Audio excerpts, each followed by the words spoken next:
Hello, ladies and gentlemen, and welcome to this morning's episode of Trending, brought to you in association with Iconic Coffee. If you head over to shop.iconic.com and use the code TRENDING, you get 10% off. Right, let's kick straight in then. We'll start in the United Kingdom, or the not-so-United Kingdom. Brexit data rigged. This is my shocked face. Fury as World Economic Forum staff told UK cannot see improvement. So the UK is not allowed to see improvement. The World Economic Forum has been accused of manipulating data to portray Brexit in a negative light. Again, shocked face. Klaus Schwab, the founder, the unelected goblin, it doesn't say that, I added that bit. The founder of the summit allegedly intervened in its annual global competitiveness report, which ranks countries on productivity and long-term prosperity. The UK's position jumped from 7th to 4th the year after Brexit, after a change in methodology. But Mr. Schwab wrote to staff saying that Britain must not see any improvement. You can imagine him wagging his finger as well, can't you? His bony little finger. Must not see any improvement as it would be exploited by the Brexit camp. I think it would necessarily be exploited. It would just be a way of going, look, we did this and this is good, isn't it? We can't have that.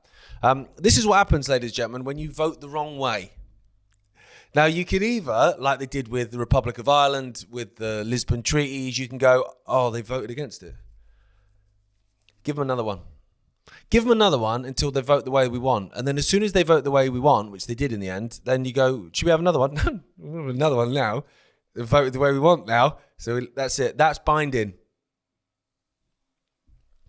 Now, they pulled out all the stops, right? Didn't they? So like I say, you can either, give them election after election, referendum after referendum until they go the way you want, or you can do what they've clearly done with Britain, which is as soon as we voted the wrong way and we voted to leave, as they've gone, oh, mate, we need to sabotage this big time, which is, of course, what they did. Because they must have been gutted, ladies and gentlemen, because they pulled out all the stops. And we had, didn't Russia get accused of,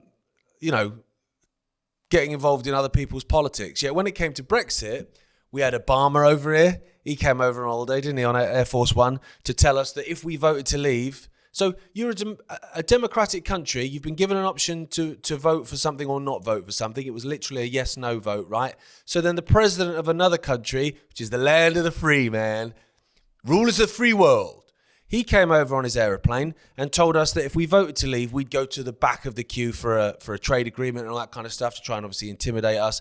We were told by our own politicians that if we voted to leave, I remember Nick Clegg and David Cameron, the destroyer of Libya, that if we vote to leave, we'd be, opening up World War III and all this kind of stuff. But there was no manipulation going on. It's only the Russians do that. So they must have been gutted because we voted to leave and they weren't expecting it. It was a bit of a shock. I remember staying up for the vote. I had work at 6 the next morning, but I was literally awake throughout the night and I must have been stood there at work like red-eyed, but buzzing. Because for me, it was the biggest turnout of people to vote in British history. And the reason was they weren't choosing between two cheeks of the same arse. It wasn't this politician is this politician is that, there's that party. Oh, if I vote this way, it might stop them getting in and all that kind of stuff that you see going on. It was a yes or no. Do you want to stay or do you want to go? And overwhelmingly, we said, no thanks, mate. We even had, I remember this, because the whole of the political establishment came out against Brexit and they undermined it from the beginning. And I don't actually believe we ever really got it anyway, if I'm honest. We had a situation where anything good that happened was in spite of Brexit. Anything bad that happened was because of Brexit, even though we never really had a Brexit for a long, long time. And even now it's not, do you know what I mean? You've got Starmer cozying back up to him big time. But I remember Lammy, the 10-watt light bulb, and ignoramus, that is David Lammy, who is now Foreign Secretary at a time of global conflicts and turmoil. Best of luck, Britain. He went on Twitter straight afterwards, as soon as the result came in, he went straight onto Twitter saying, we don't have to go through with this. We can overturn this. Can you imagine that?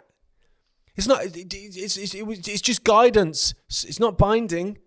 It's like, you can't call yourself a democracy. You can't say we are the mother of democracies. We're the oldest democracy in the world. All this sort of nonsense you hear from these people, which is all gaslighting, of course. and then take to social media the day after a monumental victory for one side and go, no, it's going to ignore it. Unbelievable. Now, the EU, it is a sinking ship. It is. Let's have it right. It's a sinking ship. But of course, the wrinkled testicle that is Klaus Schwab is part of a much bigger plan. And I don't think he's the head of the snake. He's probably the testicle of the snake, if we're honest, but he's still part of the snake. They want more centralization of power, not less centralization of power. So the idea that countries can go off on their own, that is not part of the plan. The building of the EU and BRICS and all these other organizations are eventually obviously supposed to lead to basically a one world government. That's what they want. So for Britain, which, even though we are a tiny island, at least in people's minds, we are a significant nation, to step out of that was a big kick into the testicles of the globalist agenda. So they don't want that. So they were always going to undermine it. And this is why it makes me laugh, ladies and gentlemen, because I saw some comments on this this week about Scotland. Now, I supported an independent Scotland. As an Englishman, I supported an independent Scotland during that Scottish independence referendum, if that's what Scottish people want. Now, unless that vote was rigged, they didn't want it and they voted to remain in the United Kingdom, fine. But for me, I was like, if that's what Scottish people want, then they should have a right to independence. However, what we were hearing and what we're still hearing now is an independent Scotland that can rejoin the EU. And you go, right, explain this to me like I'm 5. An independent Scotland that separated itself from the United Kingdom to take sovereignty back to then go and join the European Union.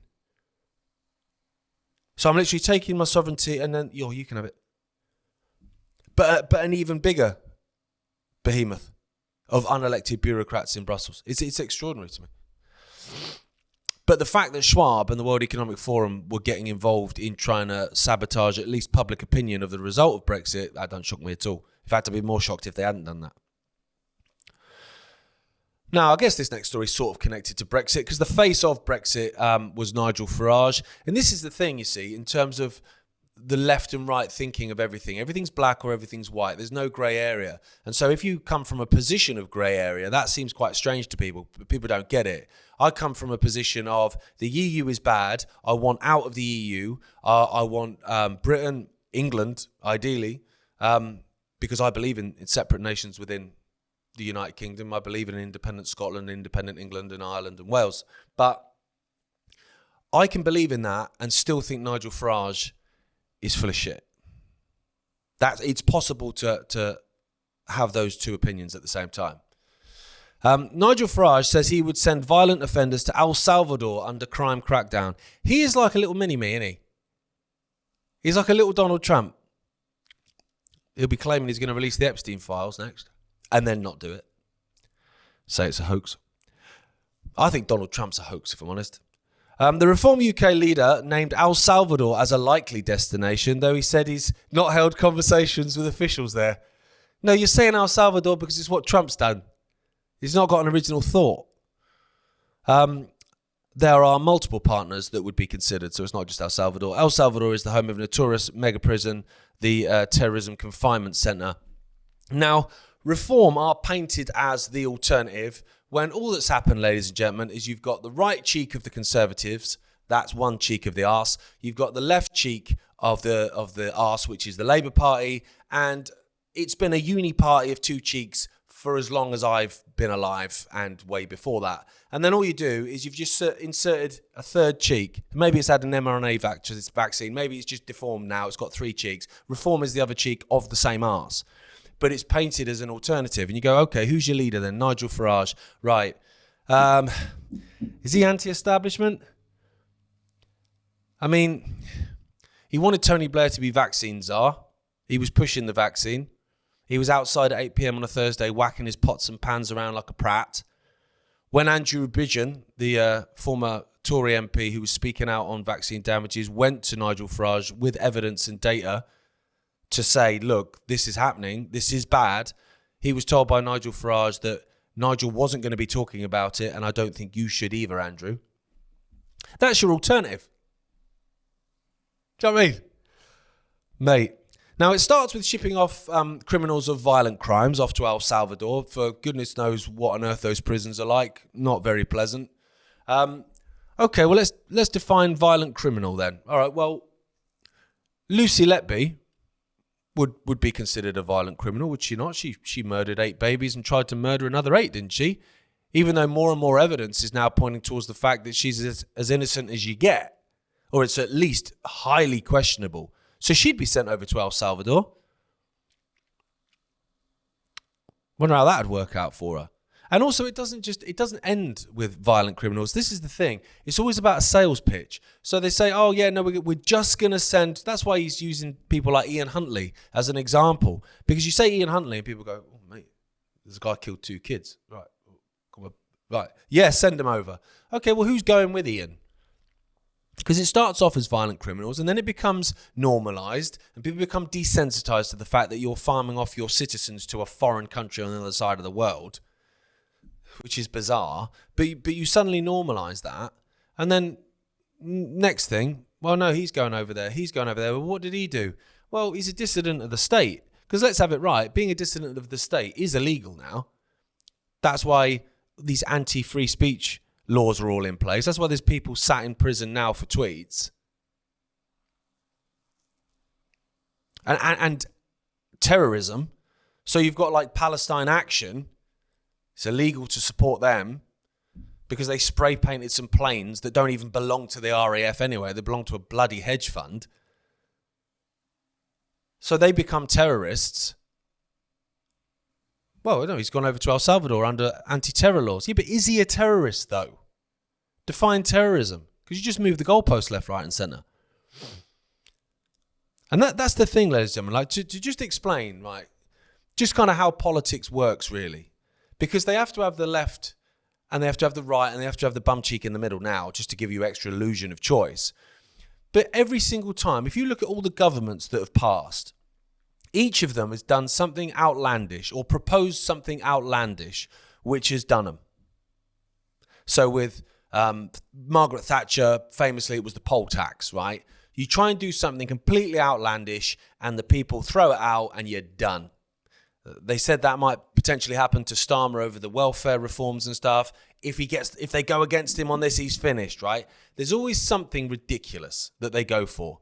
That destroys that government. The next government comes in, 4 years, 8 years, 12 years, however long goes by. Another thing they try and introduce comes in. It's ridiculous. It destroys them, right? So let's call that A, right? So that's plan A. Awful, right? A for awful, right? So that's what destroys them. But what people don't notice is actually what they've done is they've done a B for bad, they've done a C for crap, and a D for despicable, right? Now everyone is focusing on the A for awful, and it destroys them. Done. Oh, that was that Margaret Thatcher, the poll tax, that destroyed her. Yeah, but what else did she get in? What else did she pass through? What was the B, C, and D that you weren't looking at when A was bringing them down? And then the next party comes in, and they'll go through their whole thing of change. We're going to change. Nothing changes unless it's getting worse. And then they go, oh, that's it. He's gone for it. That's the thing. He's going to fall on his sword after trying to get through A for awful. Okay, right. So there you go. He's done. Gets battered at the next election. Still got B, C, and D through the door though, didn't he? And then the next one comes in and it's the same again. It's the same again. And it's the same again. And people remember that until the next election cycle. So people voted in, although not many, let's have it right, vote in Labour. And then Labour come in and they're awful. Of course they're awful. They're all awful. And everyone goes, oh, mate, politics is a scam. What's the point? Good question. What is the point? I'll tell you what, mate, roll forward 3 years or 4 years, whenever the next election is. I think it's 3 years from now. All those people that were going, politics is a scam, mate, will be going, if you don't support reform, you're going to get another Labour government. If you don't support the Tories, you're going to get another Labour government. But you know it's nonsense, mate. You know it's nonsense. It's like a Stockholm syndrome that kicks in just as the election cycle starts. It's like someone presses a button. Is he going to announce the election? When's he going to announce it? Now? Okay. Go. And then this amnesia just comes over the whole of the United Kingdom and everyone goes, we're a democracy. No, we're not. Right, a good news story. I say this all the time, right? I'm gonna do a good news story, and I can never find one because I'm a miserable sod. But I got sent this, so I didn't even find it. Police participation. This again in the United Kingdom. It's a whole United Kingdom episode. So you Americans that get annoyed at me talking about Trump, I've given him a bit of a break. I mean, I've dug at him a little bit because it's hard not to. Police participation in Pride ruled unlawful. A chief constable's decision to allow uniformed police officers to take part in a Pride march was unlawful, a judge has ruled. You can see how things are shifting, can't you? That pendulum swing is shifting because this wouldn't have happened 5 years ago. A case was brought against Northumbria Police Chief Constable Vanessa Jardine by Lindsay Smith from Newcastle, who is a lesbian who describes herself as gender critical. Sounds like I'm introducing her onto like Blind Date, doesn't it? This is Lindsay Smith from Newcastle. She's a lesbian who describes herself as gender critical. And she comes walking in, everyone's cheering. Miss Smith argued that Mrs. Jardine and her officers' participation in Newcastle Pride last year meant that they would have been unable to remain impartial if a dispute between those with similar beliefs and transgender rights supporters had occurred. That's a fair point. The force said it would work through the ruling to understand the implications even, easy for me to say, but would remain true to its values of fairness, visibility and support for all. Fairness, visibility and support for all. That sounds like management talk. Also, is the visibility to do with the high-vis vests? I mean, I've painted this as a good news story because I think it kind of is really. And I'll explain why I think that. In terms of police involvement in like carnivals and things like that, like I like that, I'll be honest with you. I know people look at it and go, this is stupid. They're supposed to be, professional. They're there on duty and all that kind of stuff. Yeah, they are. But at the same time, let's try and humanize the police a little bit. Let's try and actually build a little bit of a bond between the people and the police. Because when they eventually get set on us, which they do from time to time and will do far more in the future almost certainly, wouldn't it be nice if we were sort of mates? That might actually work in our favour. I've been to music festivals before and ended up dancing around with the police and all that kind of stuff. I've been to carnivals on the Isle of Wight, the Ride Carnival. It's the oldest carnival in Britain. And you're dancing with the police with a beer in your hand and it's a laugh, right? I like that. I know some people don't, but I do. I like that personally. The difference is with Pride isn't like a carnival and it isn't like a music festival and all that kind of stuff. Pride is a hell of a political movement now, right? Now, it didn't necessarily start like that, to be honest. You know, you would have had, mate, even when I was a kid in the 80s, like if someone at school was gay and whatever, they would get stick and all that kind of stuff. And we've moved way beyond that now. Despite what you hear about, a homophobic, racist nation, all that sort of nonsense, we've moved far beyond that now. And I celebrate that. For me, I know people have a different view, but that's fine. You're entitled to it. You do you, hun. If you're happy and the person you're with is happy and you're consenting and just, mate, fine. It's none of my business. I've got bigger things to worry about in my own life than who you fancy, be honest with you. And I can't also sit here as, I believe in freedom, but you two can't date each other. I mean, come on. If you're consenting adults, mate, if it makes you happy, good luck to you.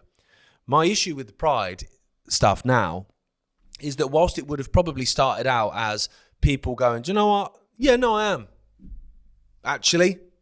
And I've taken a load of crap off people for years, sniggering in work and all that kind of stuff. And no, I'm not having it anymore. And I respect that, right?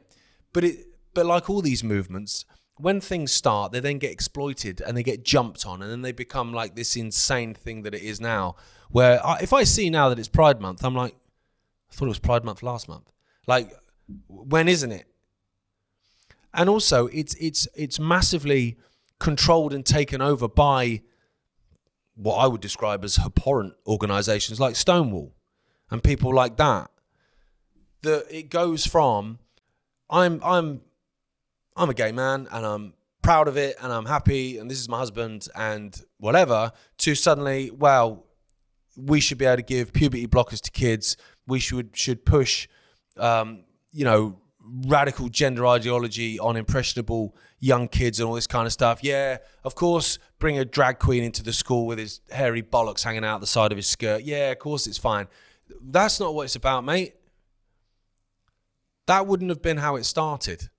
Yet all these things get jumped on and taken over and by lunatics, to be honest. And I've spoken to many people, Gays Against Groomers being one of those probably more famous organisations, certainly in the United States, where they're making the point of, look, we got equality, we fought for it, we got it, and then the lunatics took over.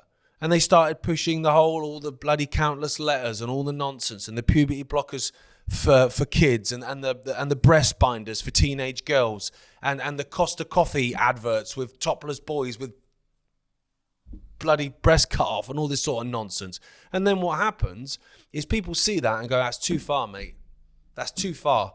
And then the pendulum swings the other way. And so then they're making the point, like Gays Against Groomers made when they came on the show a couple of times. It's like, there's now less acceptance and tolerance of us now than there was 10 years ago. So actually it's gone the other way because the lunatics have taken over the asylum. And actually most of those people, that push the Stonewall stuff, they push the censorship of different people's views, they push the hell out of the cancellation of different people's views, particularly women. Most of them aren't trans anyway. They're trans activists. They're allies. What does that even mean? But they speak for the community. I hate that. As if everyone's the same. You see it all the time. It's the LGBTQ letter after letter after letter community. Well, let's break that down. They all think the same. Is it one homogenous group that all thinks the same and acts the same, believes the same things, wants the same things in life? No, of course it's not. So what are you talking about then? You can't speak on behalf of that community. It's the same as people say, the black community. Yeah, I speak on behalf of the black community. Do you know how many billion there are of them? Well, you speak for all of them. They all have the same opinion. They all think the same things. They all act the same way. They all have the same goals in life. No. Well, then you don't speak for them, mate. And that's what pride's become. So now you can't say anything against it. So I actually agree with the fact that the police shouldn't be getting involved in that kind of stuff. Because the police's job is to remain impartial. I mean, they don't most of the time. They're agents of the state, let's have it right. But they're supposed to remain impartial. So you can look at two of your citizens equally and judge it based on whether a crime has been committed or whether a crime hasn't been committed, not based on what your prejudice is. It's like, well, I'm dancing around with these guys. They're on my side, so therefore these guys are the enemy. Well, that's not how it works. You're supposed to represent both. That's the point. I mean, you don't. You serve the crown. But you're supposed to represent both. So this, I think, is a good news thing. I'm all for that. Well done. Although they'll probably appeal it and it will come back the other way. But there you go. Anyway, thanks for tuning in to today's episode of Trending. We tried to get a good news story in there, but everything's subjective. So people listen to this, right, we're going, that's a really bad news story, mate. But, starts a conversation. Let's start a conversation in the comments below as well. Let's have a chat about it. I hope you enjoyed listening to me rant for 20 odd minutes. I've let my coffee go cold. As always, Trending is brought to you in association with Iconic Coffee. If you head over to shop.iconic.com, use the code Trending, you get 10% off. Have a great week, and I'll be back on Thursday.